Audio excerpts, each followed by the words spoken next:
তো বস current affairs নিয়ে কোনো চাপ নিতে হবে না তোমাকে। আমি তো বলছি যে তুমি শুধু আমার দেওয়া প্রতিদিন যে 15টা করে কারেন্ট অ্যাফেয়ার্সের কোশ্চেন আমরা আলোচনা করছি, এই কোশ্চেনগুলো শুধু একটু বুঝে নিজের মাথায় গেঁথে নাও, তাহলে পরেই কারেন্ট অ্যাফেয়ার্স খতম। এর বাইরে তোমাকে কিচ্ছু পড়তে হবে না। তুমি ডব্লিউবিপি বলো, কেপি বলো, এসএসসি সিজিএল বলো, তুমি এসএসসি জিডি বলো, এমটিএস বলো, যার জন্যই প্রিপারেশন নাও না কেন, এই কারেন্ট অ্যাফেয়ার্সগুলো থেকেই তুমি সেগুলো কমন পাবে। খুব ভালো করে এই প্রশ্নগুলো একটু নিজের মাথায় গেঁথে নেওয়ার চেষ্টা করো। প্রত্যেকটা প্রশ্ন আমি একটু ভালো করে বুঝিয়ে দেওয়ার চেষ্টা করব, তাই বলবো যে প্রত্যেকটা প্রশ্ন কিন্তু মনোযোগ সহকারে শুনবে। দেখো আজকের প্রথম প্রশ্নটা কি বলছে। বলছে ভারত এবং সংযুক্ত আরব আমিরাতের মধ্যে একটা যৌথ সামরিক মহড়া হয়েছে, যার নাম হচ্ছে মরুভূমি ঘূর্ণিঝড় 2024। তা কথাটা হচ্ছে এই যে মরুভূমি ঘূর্ণিঝড় 2024 এটা কোথায় অনুষ্ঠিত হয়েছে বা হবে। তাহলে সঠিক উত্তর হবে রাজস্থানে। কোথায়? মরুভূমি ঘূর্ণিঝড় 2024 রাজস্থানে। কোন কোন দেশের মধ্যে? ভারত আর সংযুক্ত আরব আমিরাতের মধ্যে। যদি বলে যে রাজস্থানের বর্তমানে মুখ্যমন্ত্রী কে আছেন, সঠিক উত্তর কি দেবে?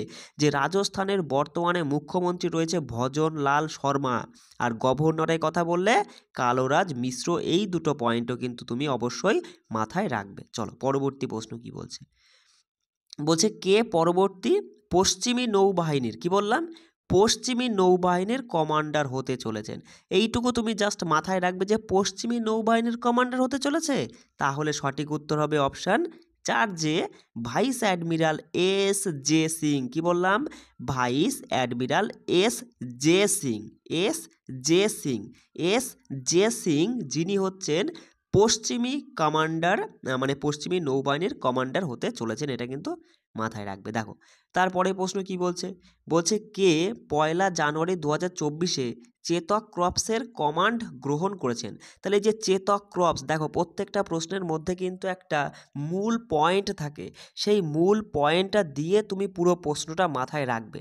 তুমি এই প্রশ্নটা দিয়ে মাথায় রাখবে যে 2024 চেতক ক্রপসের কথা যদি বলে যে চেতক ক্রপসের কমান্ডার কে হয়েছেন, তাহলে পরে সেখানে সঠিক উত্তর হবে যে লেফটেন্যান্ট জেনারেল নগেন্দ্র সিং। কি বললাম? নগেন্দ্র সিং। অপশান 2 আমাদের এখানে সঠিক উত্তর। দেখো পরের প্রশ্ন কি বলছে, যে 2024 সালের জানুয়ারিতে 16তম অর্থ কমিশনের চেয়ারম্যান হিসাবে কে নিযুক্ত হয়েছেন। তাহলে যে 16তম, কততম? 16তম কিসের? অর্থ কমিশনের। কার কথা বলা আছে? চেয়ারম্যানের কথা বলা আছে। তাহলে 16তম অর্থ কমিশনের চেয়ারম্যান কে হয়েছেন? সঠিক উত্তর কি হবে? সঠিক উত্তর হবে অপশান 4 এখানে সঠিক উত্তর, যে ডক্টর অরবিন্দ পানাগড়িয়া। কি বললাম? ডক্টর অরবিন্দ পানাগড়িয়া, যিনি 16তম অর্থ কমিশনের চেয়ারম্যান হিসেবে নিযুক্ত হয়েছেন। এখানে ছবিটাও দেখতে পাচ্ছ যে ইনি হলেন ডক্টর অরবিন্দ পানাগড়িয়া। এবার কথাটা হচ্ছে যে এই অর্থ কমিশন ভারতের রাষ্ট্রপতি কর্তৃক গঠিত হয়। কার দ্বারা? ভারতের রাষ্ট্রপতির দ্বারা অর্থ কমিশন গঠিত হয়। কোন ধারার অধীনে? 280 নং ধারার অধীনে। ঠিক আছে, মনে রাখবে এটা একটি সাংবিধানিক সংস্থা। এবার বলছে যে এটাও মাথায় রাখবে যে এই কমিশনটা, এই অর্থ কমিশনটা রাষ্ট্রপতির দ্বারা 5 বছরের জন্য গঠিত হয়। কত বছরের জন্য? 5 বছর পর পর তোমার এই চেয়ারম্যানটা আর কি চেঞ্জ হয় আর কি, মাথায় রাখবে। দেখো পরের প্রশ্ন কি বলছে। 2024 সালের জানুয়ারিতে রাজস্থানের নতুন মুখ্য সচিব হিসাবে কাকে নিযুক্ত করা হয়েছে? রাজস্থানের নতুন মুখ্য সচিব কি? রাজস্থানের মুখ্য সচিব হিসাবে কে নিযুক্ত হয়েছেন? সঠিক উত্তর এখানে হবে সুধাংশু পন্থ। অপশান 3, যে সুধাংশু পন্থ যিনি রাজস্থানের নতুন মুখ্য সচিব হিসাবে নিযুক্ত হয়েছেন। দেখো তারপরে প্রশ্নটা কি বলছে। বলছে কোন মন্দিরে গণসূর্য নমস্কারের জন্য রাজ্য স্তরের অনুষ্ঠান হিসাবে মানে হয়েছিল, যা গুজরাটের গ্রিনেস ওয়ার্ল্ড রেকর্ড স্থাপন করেছিল। কি বললাম? গণসূর্য নমস্কারের জন্য। তুমি এই তথ্যটা মাথায় রাখবে যে গণসূর্য নমস্কারের জন্য তোমার এই গুজরাটে আর কি গ্রিনেস ওয়ার্ল্ড রেকর্ড স্থাপন করেছিল। সেটা কোন মন্দির? এই যে ছবিতে তুমি দেখতে পাচ্ছ এটা হচ্ছে মোধেরা সূর্য মন্দির। কি হবে? মোধেরা সূর্য মন্দির, যেটা মহেসানাতে রয়েছে। অপশান 4 আমাদের এখানে সঠিক উত্তর। চলো পরের প্রশ্ন কি বলছে দেখবো আমরা। দেখো বলছে 20 ডিসেম্বর 2023 অনুষ্ঠিত কঙ্গো গণতান্ত্রিক প্রজাতন্ত্রের রাষ্ট্রপতি নির্বাচনে কে পুনর্নির্বাচনে জিতেছেন? তাহলে এখানে মধ্যা কথা তুমি কোশ্চেনটা মাথায় রাখবে কি দিয়ে, যে কঙ্গো গণতান্ত্রিক প্রজাতন্ত্রের রাষ্ট্রপতি বর্তমানে কে রয়েছেন? সঠিক উত্তর হবে অপশান 3 এ রয়েছে দেখো যে ফ্লেক্সি হচ্ছে সিসে কেডি, মনে রাখবে যে ফ্লেক্সি সিসে কেডি, অপশান 3 এখানে আমাদের সঠিক উত্তর। দেখো পরের প্রশ্ন বলছে 2023 সালের ডিসেম্বরে gross goods and service tax অর্থাৎ জিএসটির কথা বলা হচ্ছে, যে জিএসটি সংগ্রহ হ্রাসের প্রাথমিক কারণটা কী ছিল? 2023-এ জিএসটি সংগ্রহ হ্রাসের প্রাথমিক কারণটা কী ছিল? সেটা হচ্ছে কম আমদানি, অপশান 1 আমাদের এখানে সঠিক উত্তর, কম আমদানি। দেখো পরের প্রশ্ন বলছে যে প্রত্যেকটা প্রশ্ন কিন্তু খুব গুরুত্বপূর্ণ, আমি বাছাই করে তুলেছি, সেই জন্য আমি বলছি বস যে কোশ্চেনগুলো না একটু মনোযোগ সহকারে বোঝো। আর এখান থেকে তুমি দেখো একটা জিনিস, তুমি যদি আমি মনে করি তুমি যদি এই ভিডিওটা একটু ভালো করে শোনো এবং তারপরে আমি তো ছোট্ট করে 1 মিনিটের মধ্যে রিভিশন করিয়ে দিই, সেই রিভিশনটা আরেকবার নিজে নিজে অ্যান্সার আমার আগে বলার চেষ্টা করো। তুমি যদি সব কটা বলতে পারো তাহলে পরে তোমার এখানেই কোশ্চেন মুখস্থ হয়ে গেল, পরে আমি পিডিএফ টেলিগ্রামে সেন্ড করে দিচ্ছি, সেখান থেকে নিয়ে তুমি আরেকবার রিভিশন করে নেবে, খতম, ঠিক আছে? দেখো তাহলে পরের প্রশ্নটা এখানে কি বলছে, যে অধ্যাপক বেদ প্রকাশ নন্দার মৃত্যুতে শোক প্রকাশ করেছেন কে? প্রধানমন্ত্রী নরেন্দ্র মোদী। কার কথা বলা হয়েছে এখানে? বেদ প্রকাশ নন্দা, তিনি হচ্ছেন সম্প্রতি মারা গেছেন, তার আর কি মানে তার মৃত্যুতে শোক প্রকাশ করেছেন প্রধানমন্ত্রী নরেন্দ্র মোদী। তাই এখানে প্রশ্নটা হচ্ছে এই অধ্যাপক বেদ প্রকাশ নন্দ তিনি কত সালে পদ্মভূষণ পুরস্কার পেয়েছিলেন?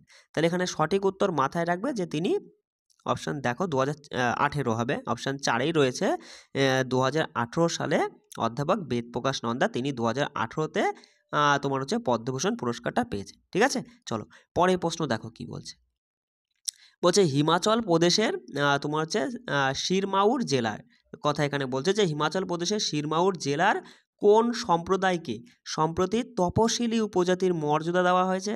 তাহলে তুমি এখানে মাথায় রাখবে দাদা, হিমাচল প্রদেশের কথা বলছে, আর কোন জেলায়? সিরমাউর জেলায়। হিমাচল প্রদেশের সিরমাউর জেলার কোন সম্প্রদায়কে বলা হচ্ছে? হট্টি। কোন সম্প্রদায়? হট্টি সম্প্রদায়কে মানে সম্প্রতি তপশিলি এসটি ক্যাটাগরিতে, মানে তপশিলি উপজাতি ক্যাটাগরি আর কি অন্তর্গত মানে আর কি মর্যাদা দেওয়া হয়েছে। বুঝতে পারছো আমি কি বলতে চাইছি? এবার দেখো এখান থেকে তুমি মাথায় রাখবে যে হিমাচল প্রদেশের কথায় এসেছি আমরা যখন, তাহলে আমরা দেখব যে হিমাচল প্রদেশের বর্তমানে মুখ্যমন্ত্রী কি আছেন।